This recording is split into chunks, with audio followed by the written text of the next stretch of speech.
गाड़ी इसके ऊपर चढ़ के फिर उतर गई थी। इसके यूरिन से बहुत ज्यादा ब्लड निकलने लग गया था। डॉक्टर ने बोला था इसके सर में नसों की ब्लॉकेज भी हो सकती है। ये बच्चा सामर 1.5 साल का ये बच्चा है। इसके ऊपर एक गाड़ी चल गई थी पूरी। ये इसका एक्सीडेंट हुआ था, गाड़ी इसके ऊपर चढ़ के फिर उतर गई थी। उसके बाद इसके यूरिन से बहुत ज्यादा ब्लड निकलने लग गया था। फिर हम बहुत डर गए थे उस टाइम पे। फिर हॉस्पिटल लेके गए। इसके पूरा जांघों में और प्राइवेट पार्ट्स में बहुत पूरा नीला नीला पड़ गया था। डॉक्टर ने बोला कि इसको हम ऐसे नहीं बता सकते, पहले रिपोर्टें आएगी, इसके फ्रैक्चर भी हो सकता है, बहुत सारी चीजें हो सकती है, बच्चा है बोल नहीं सकता है। मुझे कभी भी नॉर्मली कंसीव नहीं हुआ, हमेशा दोनों बच्चे मेरे इंजेक्शन द्वारा कंसीव हुए थे। ट्रीटमेंट कराना पड़ता था फिर वो कंसीव होते थे।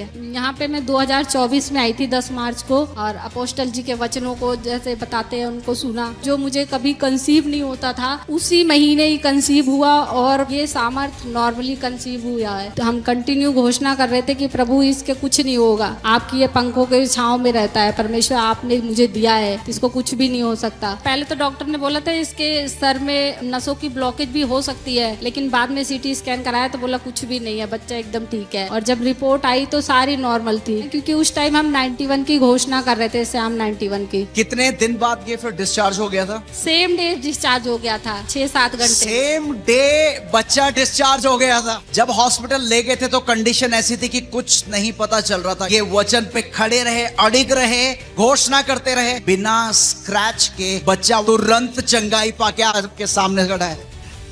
और भी बहुत सी चीजें जब आप कलीसिया में जुड़ी तो प्रभु ने आपके जीवन में बदलाव लेके आए, चंगाई लेके आए। मुझे 2013 से थायराइड था, हाइपोथायराइड। मुझे बैक में दर्द होता था, पैरों में सूजन होती थी और नेक पे दर्द होता था, और दवाइयां ना खाने से फिर बहुत सारी दिक्कतें होती। जो मैं सुबह उठती तो चल नहीं पाती थी, पैरों में सूजन। तो मैं 50 mg की कंटिन्यू गोलियां खाती रहती थी। अब मैं 2024 से कोई दवाइयां नहीं खाती। अभी मेरी थायराइड बिल्कुल नॉर्मल है। हम इसके एडमिशन के लिए ट्राई कर रहे थे काफी साल से, जब हम FOL से नहीं जुड़े थे। लेकिन जब हम FOL से जुड़ने के बाद हमने एक बार और हमने इसके एडमिशन के लिए ट्राई किया, जिसमें एक ही सीट थी, श्री वेंकटेश्वर इंटरनेशनल स्कूल। हमने इसकी जो एडमिशन फॉर्म भरा था उस पे हमने मरकुस 11 का 24 वचन लिखा, और हमने उस पे घोषणा करना शुरू किया कि परमेश्वर ने इसमें हमारे बेटे को एडमिशन दे दिया है। और कुछ दिनों बाद जब रिजल्ट आया तो इसका रिजल्ट देख के हम लोग शॉक हो गए कि परमेश्वर ने इसका एडमिशन उसी स्कूल में करा दिया। हमारे पड़ोसी शॉक हो गए थे, आपके बेटे का एडमिशन कैसे हो गया, आपकी किसी मिनिस्ट्री में जान पहचान होगी। मैंने बोला नहीं, हमारी अंकित साजवान मिनिस्ट्री में जान पहचान।